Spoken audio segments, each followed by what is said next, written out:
Hi ವೀಕ್ಷಕರೇ, ಎಲ್ರಿಗೂ ನಮಸ್ಕಾರ. ಇವತ್ತಿನ ವಿಡಿಯೋದಲ್ಲಿ ಹೀರೆಕಾಯಿ ಎಣ್ಣೆಗಾಯಿ ಪಲ್ಯ ಮಾಡ್ತಿದ್ದೀನಿ. ಫಸ್ಟು ಹೀರೆಕಾಯಿ ಸ್ಕಿನ್ನ ಪೀಲ್ ಮಾಡಿ 2 ಇಂಚ್ ಪೀಸಷ್ಟು ಕಟ್ ಮಾಡಿ ಇಟ್ಕೊಳ್ಳಿ. ನಂತರ ವಿಡಿಯೋಲಿ ತೋರಿಸಿರೋ ಹಾಗೆ 4 ಭಾಗ ಮಾಡಿ ಸೈಡ್ ಎತ್ತಿಡಿ.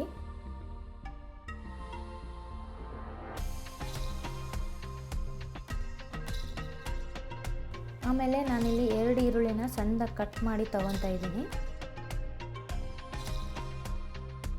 ನಂತರ ಒಂದು ಮಿಕ್ಸರ್ ಜಾರ್ಗೆ 1/4 ಕಪ್ಪಷ್ಟು ತುರಿದಿರೋ ಒಣ ಕೊಬ್ಬರಿ, ಸ್ವಲ್ಪ ಶುಂಠಿ, ಸ್ವಲ್ಪ ಬೆಳ್ಳುಳ್ಳಿ, ಸ್ವಲ್ಪ ಕರಿಬೇವು, ಸ್ವಲ್ಪ ಕೊತ್ತಂಬರಿ, ಜೀರಿಗೆ, ಅರಿಶಿನ ಪುಡಿ, ಖಾರದ ಪುಡಿ, ಮಸಾಲೆ ಖಾರ, ಸ್ವಲ್ಪ ಉಪ್ಪು, ಸ್ವಲ್ಪ ಬೆಲ್ಲ ಮತ್ತು ನೀರು ಹಾಕಿ ಚೆನ್ನಾಗಿ ರುಬ್ಕೊಳ್ಳಿ.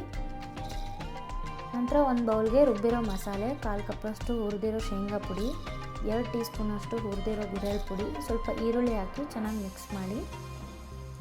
ಮಿಕ್ಸ್ ಮಾಡಿರೋ ಮಸಾಲೆನ ಹೀರೆಕಾಯಿಗೆ ಈ ಥರ ಸ್ಟಫ್ ಮಾಡಿ.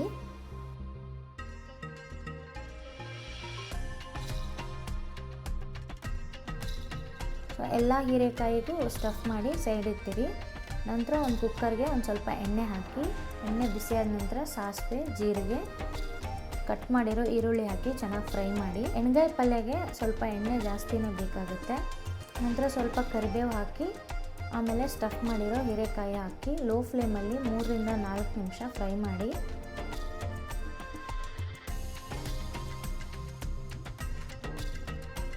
ಸ್ವಲ್ಪ ಹುಣಸೆ ರಸ, ಆಮೇಲೆ ಉಳಿದಿರೋ ಸ್ವಲ್ಪ ಮಸಾಲೆನ ಹಾಕಿ ಚೆನ್ನಾಗಿ ಮಿಕ್ಸ್ ಮಾಡಿ.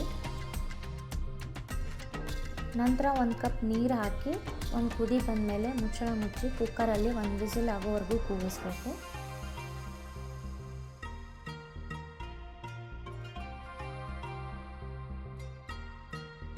ಸೊ ಹೀರೆಕಾಯಿ ಎಣ್ಣೆಗಾಯಿ ಪಲ್ಯ ರೆಡಿಯಾಗಿದೆ. ಮೇಲೆ ಸ್ವಲ್ಪ ಕೊತ್ತಂಬರಿ ಹಾಕಿ ಚೆನ್ನಾಗಿ ಮಿಕ್ಸ್ ಮಾಡಿ. ಸೊ ಈ ಪಲ್ಯನ ಟ್ರೈ ಮಾಡಿ. ರೆಸಿಪಿ ಇಷ್ಟ ಆದರೆ ನಮ್ಮ ಚಾನಲ್ನ ಸಬ್ಸ್ಕ್ರೈಬ್ ಮಾಡಿ. Thank you.